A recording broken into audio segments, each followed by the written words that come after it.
The title of our lesson today is Philippians 1, and it shouldn't be. Okay? It ought to say the introductory to the book of Philippians, because today we're not even going to get to the first chapter of Philippians. We're just going to be talking about the book, the background, and that kind of thing. In order to understand this book, we're going to have to go back into the book of Acts. And we're going to have to go to the third vision of Paul. What was the first vision? Anybody remember? Oh, yeah, on the road to Damascus, Jesus appeared to him. And then he goes into Damascus, and there's another vision that comes to him of a man by the name of Ananias coming to him, laying hands on him, restoring his sight, and telling him what he must do. In fact, Jesus told Paul, this is what you must do. But when he talked to Ananias, he says, I'm going to show him how many great things he must suffer. So we're going to have to begin with that vision. And then we're going to take a look at what Paul found in Philippi when he got there and what happened there. Because those are the things that give the background and the reason for the writing of the book of Philippians. So we begin with that vision. It's found in Acts chapter 16, verse 9. In the Bible says, and a vision appeared to Paul in the night. There stood a man of Macedonia and prayed him, saying, come over into Macedonia and help us. So Paul dreamed, if you want to call it that, in the night of a man who wanted help in Macedonia.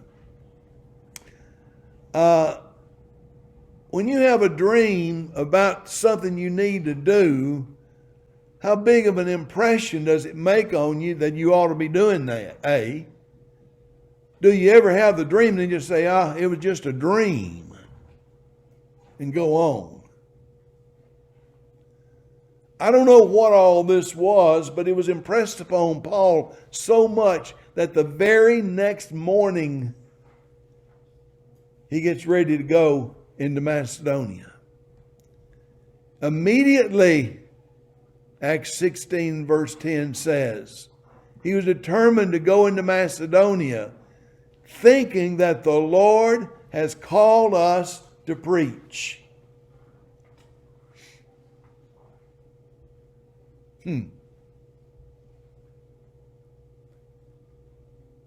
One time I've been impressed like that. I was in Trinidad, and the missionary there told me, see that filing cabinet over there? It's full of names of people who have finished the Bible correspondence course and have requested someone come and baptize them. 3,000 names. And he said, I'll go and baptize somebody, and that day I'll get 5 more requests.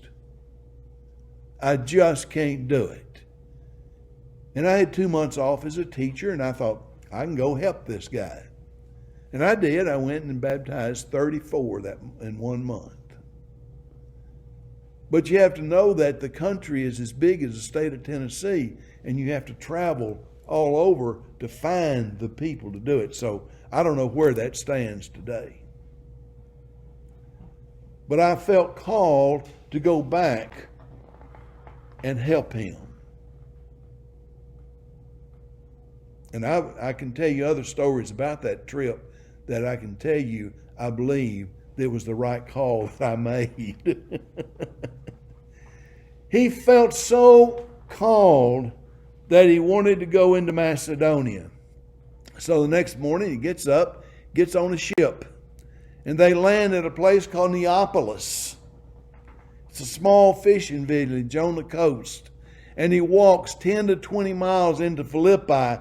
And in order for you to understand that, you got to understand that Philippi is both a city and a colony. So I thought, how do I illustrate what that is? Well, if you consider Tennessee as Macedonia, And you consider the colony of Philippi as Henry County,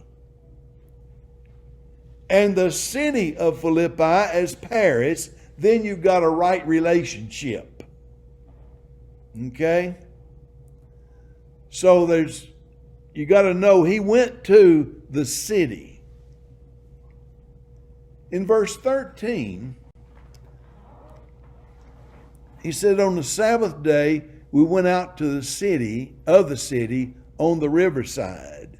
And the King James says, where prayer was wont to be made. That is, it was a custom for them to gather there for prayer. Now you need to know that indicates something. Don't just read over that and go on. That indicates something.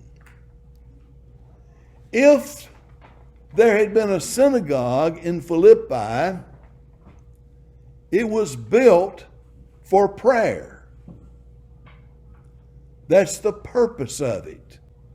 They weren't in a synagogue. What does that tell you? There's probably no synagogue in Philippi. What does that tell you? Probably there's not very many Jews there. Because it took 10 men in a congregation of Jews who were willing to help build and support the synagogue in order to have one. If you have 8 men, there's not enough men. And so when Paul goes down to the river, how many men are said to be there? None. It was Lydia. And she was there praying. In verse 15, she's converted. She and her household. Just tell you right now, according to the Bible, Lydia is the first Christian in Philippi. So when Paul writes a letter to the church at Philippi, guess who he's writing to? One of the people's Lydia. We know that. But everybody else in her house evidently also became Christians. Therefore, her whole household might have been her servants. It might have been her kinfolks. We don't know who it was. That was said many a time. Yeah. Yeah. Let's look at Lydia first. She was a seller of purple. That doesn't mean very much to me. A purple shirt, a purple pair of pants, a purple car. You know, purple's just a color to me. In a crayon box. But purple was a dye that was made from shellfish. And they're little bitty tiny things. And so it takes thousands of them to make a batch of dye. What does that tell you? Rich people. Rich. It's very expensive. Only kings, governors, and the like, people who have a lot of money could afford purple. What does that tell you about Lydia's house? Well, first off, you need to reckon her to the owner of Tiffany's, Neiman Marcus, or any of those other places that wouldn't let me through the door. You know, those high-priced places. That's Lydia. So she's not got a shack down here on the corner somewhere. She's probably got a villa, a courtyard, gardens, maybe fountains, several bedrooms. And right after her baptism, she says, if you have judged me to be faithful to the Lord, come into my house and abide. Come into my house. And so Paul and Silas, those who were there, they went into her house. And on your outline, she was the first member of the church in Philippi. We don't know how many days or how long Paul and Silas stayed there, but there is a hint in another account While Paul and Silas were there, they went and they preached in the agora. Well, that doesn't mean anything to me. It was the Roman market. Okay? There's a Roman market there in Philippi. And we know where it was. And there are booths all around where they would have been shops, where they would have sold goods and trinkets and what. It's downtown Philippi. And so Paul goes down there, and there's this little girl down there. Calls her a damsel. And she has a spirit of divination. What is that? Fortune telling. And her handlers get a lot of money out of it. I don't know whether it's her daddy or uncles or just she's a slave and they've caught her. But anyway, she's there. And she follows Paul and Silas around. And she says, these men are the servants of the Most High God. They show us the way of salvation. Listen to them. And the Bible says she did this many times, many days. Where was Paul and Silas staying while many days that girl was following them around? With Lydia. We don't know how many days it was. But she did this many days. And then Paul turns to her and tells the demon that's in her, come out of her. And he does. Uh-oh. It's like you, Hadacal's over here for sale, okay? You go over here, you buy Hadacal, you set up your business there, you're doing well, man, the customers are coming in, rolling in the dough, it's a good life, and all of a sudden somebody comes down, we don't like this business, we're shutting it down. You can't do that to me. That was their attitude toward Paul and Silas. You can't do that. And so the handlers have Paul and Silas arrested. Now that's a bad move. Let me tell you why that's a bad move.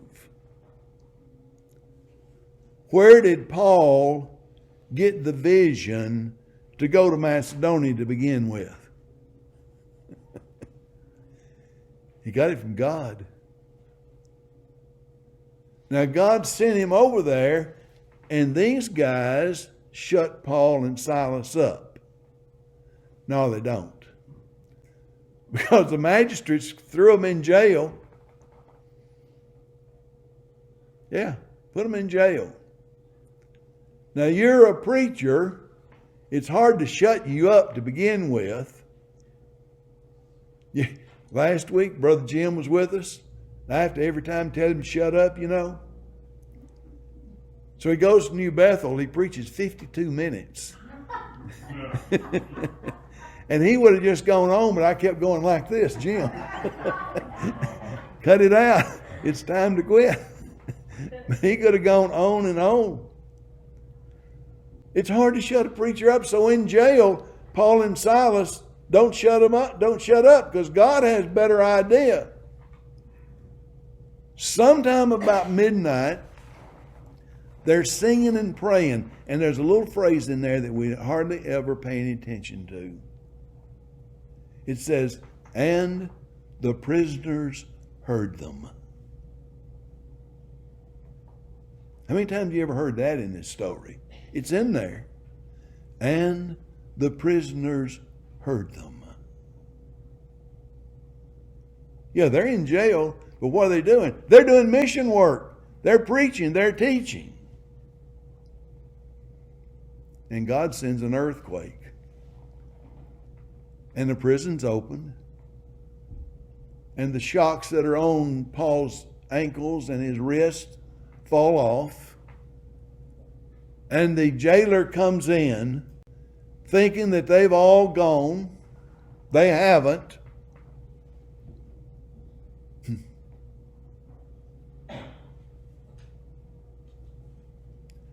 His life's at stake.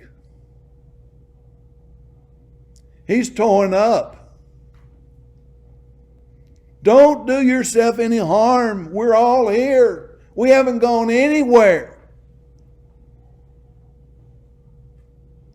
If the prisoners had been hearing them praying and singing, the jailer probably also did. And so what's the first thing out of his mouth? What must I do to be saved? He knew he was lost because of their singing and praying. I don't know what they'd been singing and praying. But he comes in and acknowledges, I'm lost. What do I need to do? He took them the same night, washed their stripes, there's your repentance, and was baptized, he and all his. Man, I wish I knew what that meant. It's not his family. He's at the prison when this happens. His family's at home. Is it those who are his buddies who are guards? Could be, because they could have heard it too. Is it the prisoners that also heard them? Could be. Whoever it is, it's not just the jailer who was baptized. But the next verse, verse 34 says, he took Paul and Silas home with him into his house, fed them a meal. And the end of it was believing with all his house. Wow. Now you got another thing. Here's the jailer and whoever the his is and all of his household. They're the second converts in Philippi. Now you've got Lydia and her household, the jailer and his household, and whoever was there at the jail. And guess what they make up? They make up the beginning of the church at Philippi. And when Paul writes to the church, the letter to Philippians, it's this letter. It's to those people. Now think about the experience that Paul's had. Many days he was in the house of Lydia. What do you think? Do you think they became close? He knew her servants. He knew her family. He knew Lydia.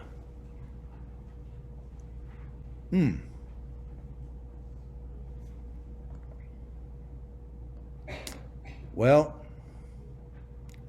let's fast forward in Paul's life. Because there's something else that has to do with the book of Philippians in Paul's life. We find him in prison in Rome.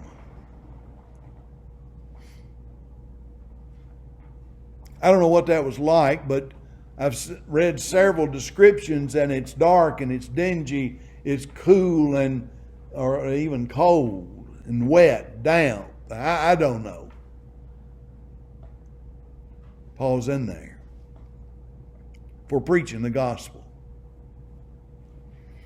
And the jailer comes in. No, it's not in the Bible this happened, but I can tell you I know it did. He tells him he has a visitor. And Paul gets up and he goes to the door, and standing before him is Epaphroditus. And I don't know if I said that right or not. But in Philippians chapter 2, verse 25, it says Epaphroditus came to see him in prison at Rome.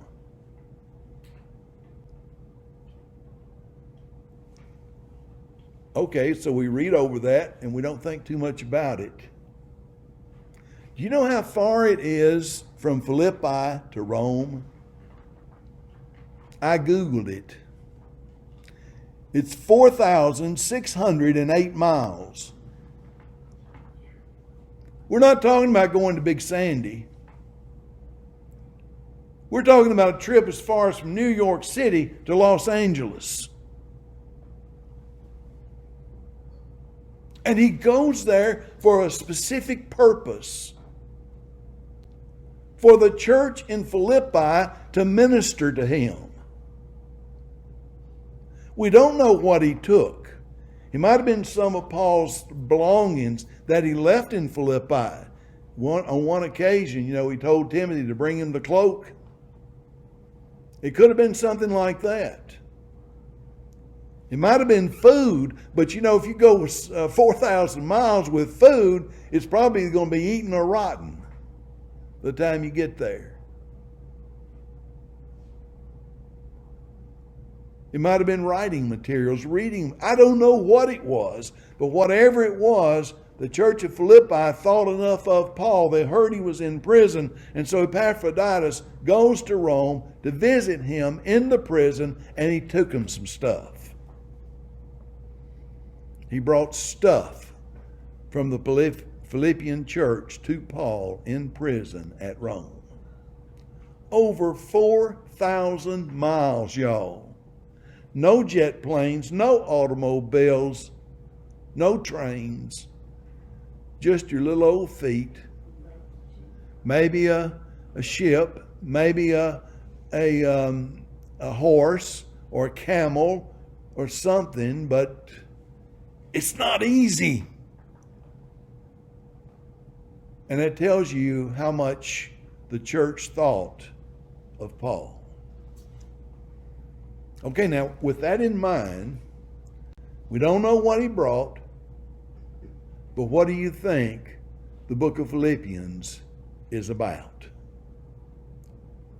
Because Epaphroditus carries this letter back to the church. What do you think's in there? About peace, I know that. Huh? About peace. There is some peace. Right on the very first, I'm going to talk about that in just a moment. But there is some peace mentioned there, yes. A letter they brought back to the church. What do you think's in it? Do you think Paul appreciated Epaphroditus coming to see him? Do you think he appreciated the church at Philippi for sending him? They funded the trip. Do you think Paul was overjoyed with whatever it was that they thought to send him? Let's nail this down. The book of Philippians is a big thank you note. Now, there's some other stuff in it, okay. But it's a big thank you note because Paul knew some things that they didn't know. Paul knew that they're fixing to undergo some persecution, and they didn't know they were. So part of what's in this thank you note is to strengthen and build them up so that they can stand in time of persecution. But don't ever forget the major emphasis and thing is Paul really loved and appreciated them. They had helped him on several occasions, and he was indebted to them. Now there's the presentation. Now we got to get to the closure, and we got to bring some lessons out for us. When people help you, be thankful. There are one or two things that sometimes happens to us as Christians. One is, I don't need your help. Oh, no. Why don't you let them help you? Pride. But I learned you leave alone, if they tell you leave alone too. You just say thank you. Be thankful. You ought to consider it, as Paul did, as help from the Lord. He was using Epaphroditus. He was using the church in Philippi to minister unto Paul, who was in Rome by himself.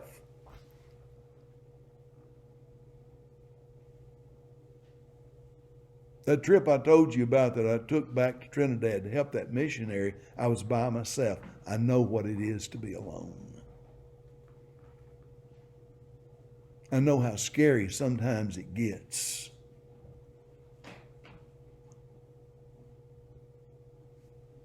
Consider help from the Lord. And so they become God's angels. No, they're not spiritually created beings flying around in the atmosphere. No, they became God's messengers, and that's what an angel is. And they brought Paul he brought Paul some message. The first one is the grace of God. Paul, you're not forgotten in that prison. We love you, we think about you, and we care. Don't we all want that? Wow.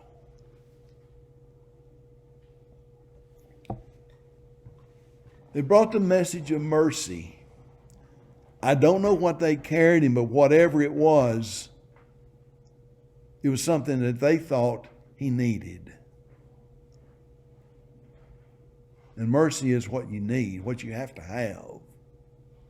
It's a gift just like grace is, but grace is just a gift. Mercy, you have to have it. They thought he had to have it, or they wouldn't have sent somebody 4,000 miles. And it's God blessing you. I don't know what it was, but it was a blessing from God. And he appreciated it. Now, when you take those things with that Paul was intimate with the church, Philippi. He'd been in their homes. He knew their families. He had met their servants. He stayed with Lydia many days. And when you put all that together, there's a relationship there of intimacy. Paul loved these people, and they, in turn, loved Paul. So, above all the things that you might say about what's in the book of Philippians, about him strengthening and encouraging, straightening out things, and all the preacher kind of stuff, don't forget the human side. This is Paul's love being expressed for them. This is his appreciation for them. And he knows they did it because they love him. Okay? So next Sunday, we're going to start the text. And I want you to read chapter 1, verses 1 through 11. I want you to read that a couple of 3 times during the week so that you get kind of the flow of it in your mind and we can talk about it a lot. He's going to start with grace and peace. That's what Leah said a while ago. In this book there's grace, and there is.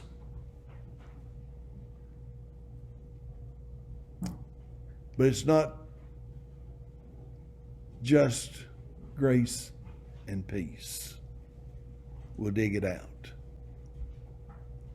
He starts with, I know you. I remember you. That's kind of what Jim says when he gets here. I know you. Look at you people.